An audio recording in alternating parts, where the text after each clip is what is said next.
How to create broadcast channel on Facebook Messenger. Hey there, welcome to the channel and let's get right into this tutorial.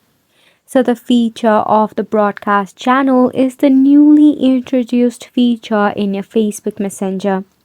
For this, most of the thing that you need to consider is that you have a professional account or a Facebook page, and also you are in the region where the Facebook broadcast channel is available or has been introduced. If so, to create a broadcast channel from your Facebook Messenger is quite simple. Tap open your app, and if you are currently using your professional profile, make sure you switch into a page.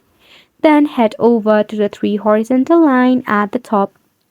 Locate the broadcast channel icon, which might be visible something like this.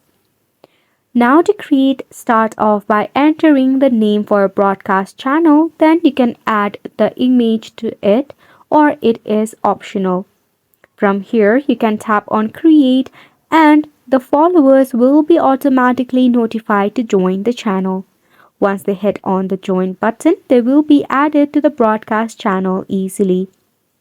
For this, make sure you are currently in the region where the update has been made and also you have a Facebook page. This sums up the tutorial as well. Thank you so much for tuning in.